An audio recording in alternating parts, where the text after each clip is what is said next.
What's up, good people? My YouTube family. You know, if I was eating meat, chicken, or fish, I would have me I think I'll have me some buttermilk fried chicken. And this is how I would do it. Take a look. Today, I'm using a whole chicken.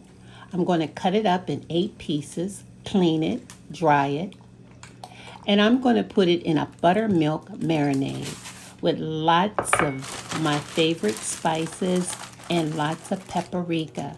I'm going to allow this to marinate overnight in the refrigerator so it could be nice and tender when it's ready to fry.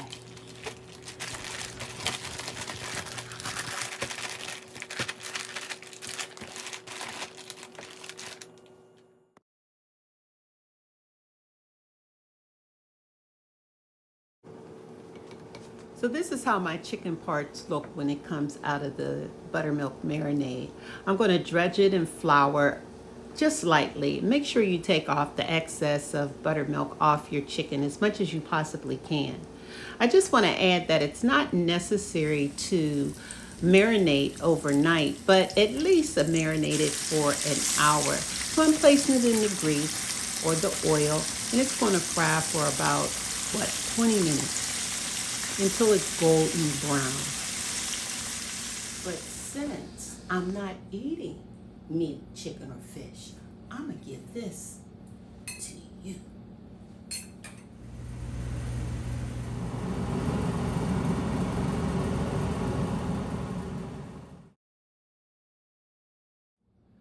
Today, I'm going to fry myself some cauliflower. I'm going to do it the same identical way that I did the buttermilk fried chicken. Take a look. Now I'm going to do my cauliflower faux fried chicken the same exact way that I did the chicken. I'm going to put about a cup of buttermilk in my plastic bag, all my seasonings, put the cauliflower in and just shake it and let it marinate. Okay, as you can see, I'm dredging my cauliflower in the flour. I'm even dipping it back into the buttermilk so it could have a thicker coating, and now the oil.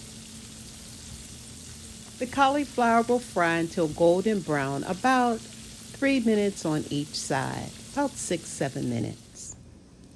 And this is how the cauliflower looks when it's ready. Yum.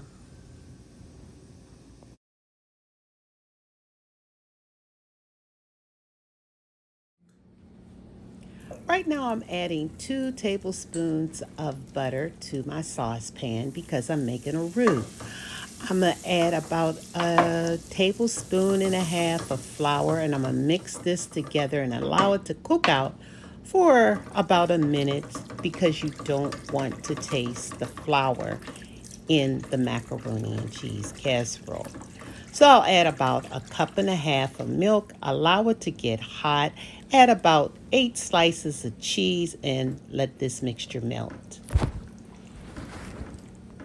So as you can see, I'm constantly stirring until it's fully melted, and right now it looks melted. I have a greased pan that I'm putting my elbow macaroni in. I just follow the directions to cook the macaroni on the back of the box, and you could do the same. Right now I'm seasoning it with just salt and pepper and a little bit of garlic powder. And now I'm using sharp cheese, shredded sharp cheese. When I make my macaroni and cheese, the only type of cheese that I like to use is American, Land O'Lakes American cheese, and sharp cheese. To me, that's all you really need. So, more seasoning on the top, and of course, you can find the easier way to do it. And it's time to pour the cheese sauce on now. Remember that cheese sauce? Well, here it is. And I'm just going to mix it in my pan. like so. I'm going to put some cheddar cheese on the top. And this is going to bake in the oven at 350 degrees for probably 25 minutes until it's nice and hot and bubbly. This doesn't have to bake very long, simply because it's a very small dish.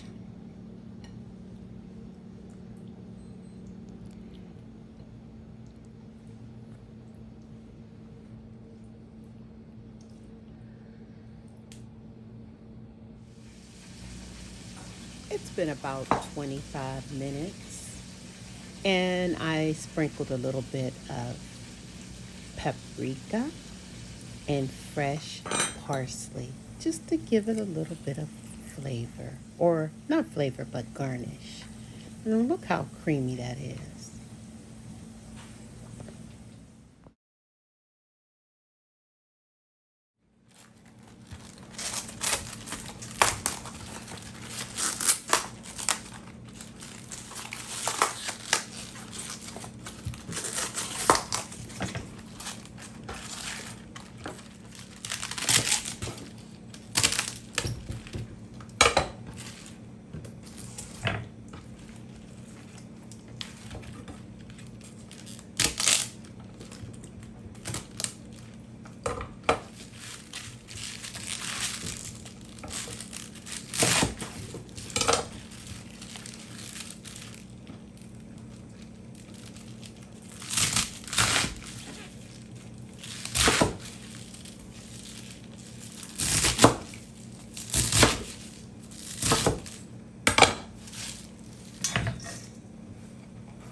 Now, you might think with this meal that I'm preparing today is soul food, but according to my father, Mr. Bryant Garrett, aka Jabba, he told me that I don't know anything about no soul food, because when he was coming up, soul food meant whatever his mom could find in the refrigerator. And somehow she would come up with this magical soup. That was what he called soul food. But you got to keep in mind, he has the persona of Bill Cosby. So I don't know if, nevertheless, let's enjoy this soul food plate. Check out my one meal for this day. A meal fit for a king, queen, prince, princess, and anyone in between.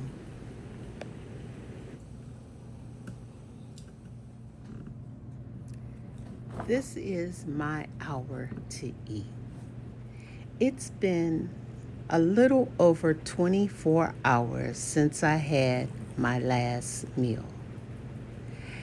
And if I were to ask myself if I was hungry or do I just want something to eat, I would honestly have to say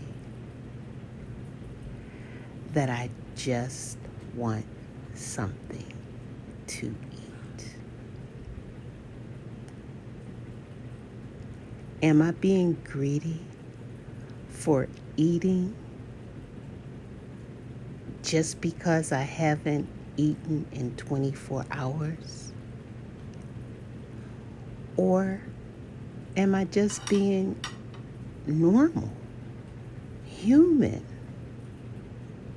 Because it's been my way of eating for 62 years, and suddenly 7 weeks I've been practicing the OMAD way of eating.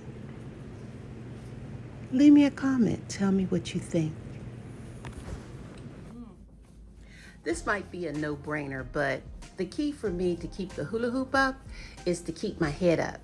And I can do this for 5 minutes straight without dropping the hula hoop. And you talk about a workout, I'm sweating like a dog when it's done. Don't forget, good people, the new sexy is being healthy, and thanks for watching.